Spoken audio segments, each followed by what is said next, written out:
Hey everybody! Today is Tuesday, June 9th, 2020, and if you've noticed, I have my birthday hat on. However, we have no birthdays today. I just wanted to celebrate our friends who have summer birthdays. So I'm going to start with celebrating our last two June birthdays today. Logan Howard's birthday will be on June 25th, and Leland Villeneuve's birthday will be on June 28th. So I'm going to sing to them today. Here we go. Sing with me, boys and girls. Happy birthday to you. Happy birthday to you. Happy birthday, dear Logan and Leland. Happy birthday to you. I hope you guys have a fabulous birthday when the day comes. You definitely deserve it, my friends. Okay, now on to our assignments today. You need to reread the passage titled A World Without Frogs and answer the comprehension questions. You need to complete your 10 minutes of iReady reading. You need to complete the next lesson on Zearn, which is Module 6, Lesson 6, and you need to complete your 10 minutes of iReady Math today. Now, I'm going to pull up your reading. So yesterday, I read the story to you, A World Without Frogs. If you remember this right here, boys and girls, where my red circle is, this is a subheading. Remember, these subheadings or headings, they help us what? They help us find out what the paragraph is all about.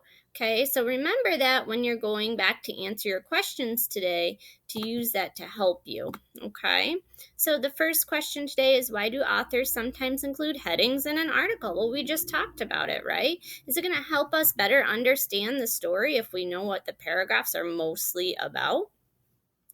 In this section, lots of bugs. What might happen if frogs disappear? So go right back up to that section, that heading that says lots of bugs. Reread it. Find out what would happen if frogs disappeared. How do some bugs make people sick? Okay. And if there are too many bugs, what might farmers do to protect their crops? So make sure, boys and girls, you go back and reread carefully. All of your answers are right in the text today. I'm not going to go over that too much and take up too much of your time. However, I do want to check in with Zearn. Excuse me, boys and girls, I have a little tickle. Okay, so I'm on Tower of Power. I've done my lesson, my Multiply Mania, and my number chat. So here it says Tower of Power. Here we go.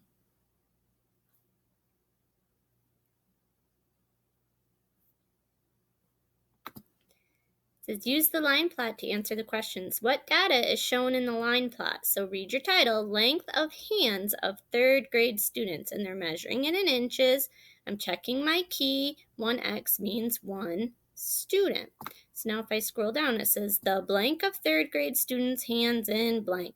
Well, we just figured out that we measured in inches, so inches is going to come over here. And we're finding the what of student hands. So if you go back to that title, boys and girls, your title said the length. So what's our choices? Length, width, weight, or feet? You're going to go with length. Here we go. Let's see how we did. We did good.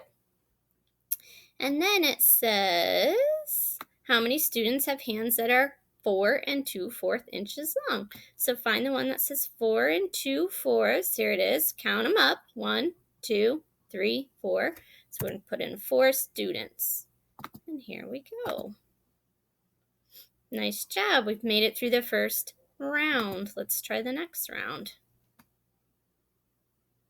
What is the least frequent hand length in Miss Lyanto's class? Now, least frequent means they had the least amount, okay? Which one of these numbers had the least amount of hands measuring? It looks like if I'm going across, the least amount was 6 inches. So I'm going to find the 6 down here, click on it, hit enter. There we go.